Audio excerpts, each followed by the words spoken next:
Jazzcast Pros.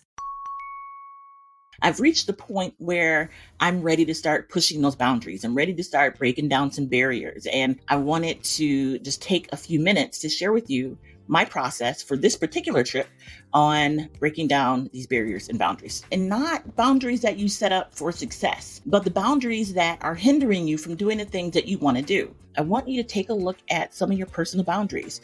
Are those boundaries set up because you're afraid to step outside of that comfort zone?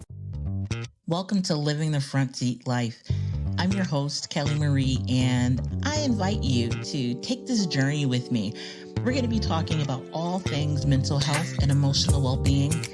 You see, I am a overcomer.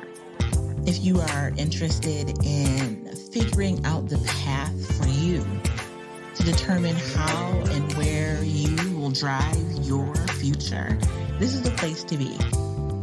We get to determine the ride. We may not get to determine the weather or who's on the road with us or if it's going to be a scenic route or not. But we are the drivers. So join me on this ride, living the front seat life.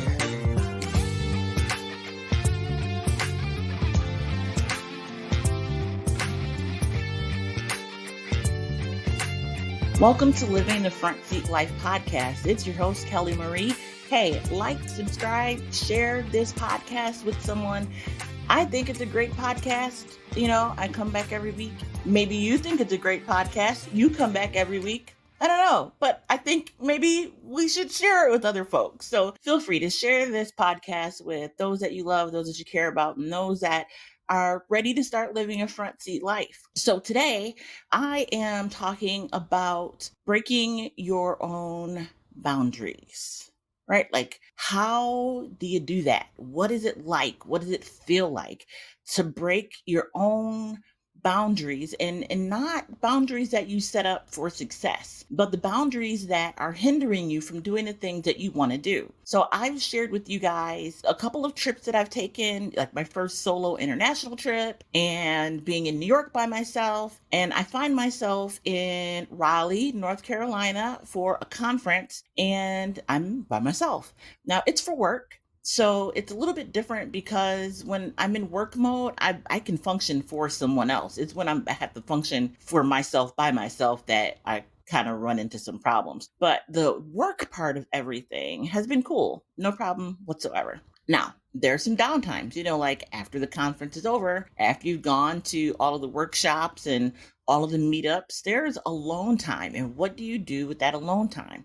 So usually I will retire to my room, get in the bed, watch some TV, and that's really my day. Like, I don't hang out, I don't go anywhere. I'm not big on making, like conference friends and that kind of stuff. And so I find that I like the solitude, especially after expending all of that energy talking to people and sharing. Like, I'm really an introvert by nature. And so I need that downtime. I need that alone time. But at the same time, I'm missing out on living some new experiences because I'm not giving myself the opportunity to do it. I've set up these boundaries, these rules, these personal laws that I use really to protect myself. And I know that's why they exist. It helps with the anxiety. It helps with being in a city or, different location when I'm by myself. But I've reached the point where I'm ready to start pushing those boundaries. I'm ready to start breaking down some barriers. And I wanted to just take a few minutes to share with you my process for this particular trip on breaking down these barriers and boundaries. So I did all of the, conference stuff, and I needed to figure out what I was going to do with my downtime. And my first reaction was my typical reaction. I go to the room, turn on the TV, start changing channels. Now, the plan was only to see what was on TV, right? I was not going to just watch TV. I made up my mind. I was not going to do that. However, I did want to see what was on TV. So I turned on the television and you get that first channel, which is like all about the hotel and what to do and where to go and that kind of stuff. And I start flipping through the channels, and then the TV just turns into this digital mess. Like there's nothing on the screens. I keep turning the channels, changing stations, nothing's happening. So I don't know what's wrong with the TV. I never called to find out. I just kept it moving. I kind of took that as my sign to don't get comfortable, get up and go and do. So it's dinner time. I needed to find some food. Now, again, I'm good for ordering room service or good for going down to the restaurant that's in the hotel. It's safe. I'm in the place that I'm staying at. I don't really have to worry about, safety or running into people or having to talk to people or anything like that or getting lost. I have a horrible sense of direction. And that's a part of one of my fears is that, I'll go out and start walking around and I'll get lost and not know how to get back. Now, mind you, if I have my phone, I could just GPS my way back. That is not the point. My brain just, it does what it does. And so I wanted to go out and find a restaurant. So I wanted a restaurant that I thought would be delicious. I didn't want to go to like a chain restaurant. Like there's Jimmy John's across the street. There's a fast food Chinese place down the street. I didn't want to do that. I didn't want that to be my experience. And so I pulled up the map and I saw there were a whole bunch of restaurants a couple blocks away. And I'm like, I can do this. I could totally do this. So I set out on my journey. I'm walking, passing some other hotels, feeling good. Now there's really nobody outside. I saw probably 5 or 6 people. And I'm just walking. And I don't see any of the restaurants. And it looks like I'm going to have to make a turn pretty soon because it doesn't continue to go straight. So I pull out my handy dandy GPS, i.e. my phone, and I look at the map and I notice I'm going in the wrong direction. So I about face and head back in the direction I came, walk past all the other hotels, walk past my hotel, and now I'm at least headed in the right direction to find a restaurant. I love Southern food and I can't make it. So whenever I'm down south, I always want some good Southern food. So I found this place, Beasley's Chicken and Honey. I have no idea if it's a chain restaurant or if it is just a cute little local place, but it was really cute. You walk in and they have these little stools that you sit on at the tables.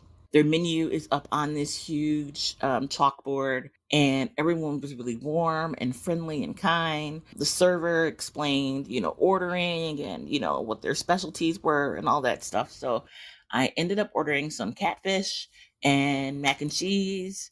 And then I got a chicken biscuit sandwich to go because I was going to have that for breakfast, which I did. That was amazing. My dinner came out. It was so good, but I noticed that it was getting dark. So I start getting a little worried because I don't want to, be walking around in random streets and it's pitch black outside. And while I'm only probably about 6 blocks away from the hotel, there's still 6 blocks. And again, we're talking about breaking boundaries and stuff. And there's still some issues that are there. So I wanted to make sure that I got back before it got too late. And I was a little worried that I wouldn't have enough time to do that. I don't want to leave you in suspense. I checked my phone. The sunset was at 7:41. It was like 7:12. So I knew I had enough time to just enjoy my meal. I didn't have to inhale it. I could sit back and just enjoy the meal, which was, listen, it was the bomb. If you are in Raleigh, you have to check out Beasley's Chicken and Honey. I did not get the chicken and waffles. That's, of course, one of their go-to popular selections. I wanted to try something different, and the catfish was just perfect. It was plated, it was cute. It was just, I cannot tell you how much I enjoyed my experience. And so I had that moment of anxiety, right? I was going to have them, instead of bringing out the meal, just put it in a box, and I was going to walk it back and eat when I got back to the hotel. But I took a breath. I settled myself. I found out what time sunset was. I did some quick math to see if I had enough time to eat and get back without, inhaling my food and looking like I have no home training. And everything was okay. Everything was okay. How about that? And by the time that I got back to the hotel, it was just getting dark. It wasn't, sunset. It doesn't get dark at sunset.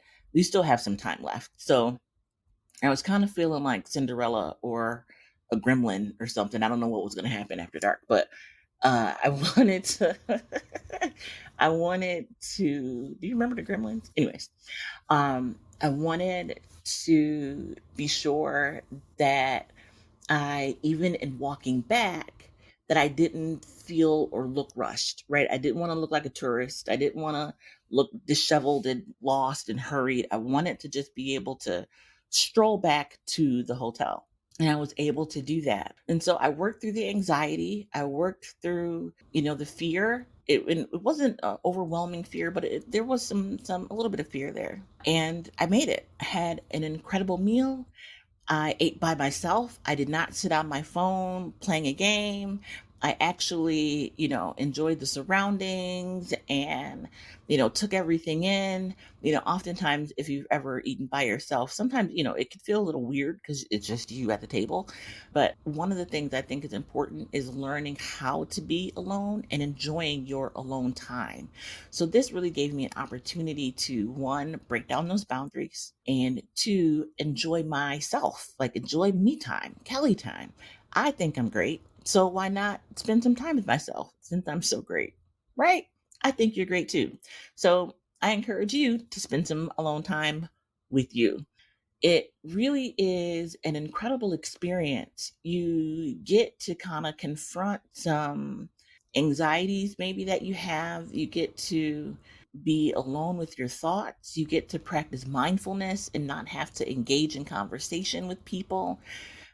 It really gives you an opportunity to just be. And I really enjoyed being. There were a couple of anxious moments, and that's okay. I worked through them and enjoyed myself. So I encourage you, even if you don't have, anxiety issues like mine, I encourage you to go out and find a nice place to eat and go by yourself. Like, enjoy you time. It may be uncomfortable. You might feel weird. That is all natural and normal. But being able to take yourself out to dinner and to be able to spend some time with you is an incredible way to get in touch with who you are as a person. It's an incredible way to reflect on what's happening in your life and in your day. And you're better able to do that, without the interference of the rest of life, without the interference of friends and loved ones and kids and significant others and whoever else you would typically go out to eat with. So I definitely encourage you to do that if you have not done so. So that is really what I wanted to bring to you this week, this opportunity to be alone, but there's also the opportunity to break down some boundaries. So I want you to take a look at some of your personal boundaries. Are those boundaries set up to keep you safe, or are they set up because you're afraid to step outside of that comfort zone? Two different things, right? We have some boundaries because of self-care, right?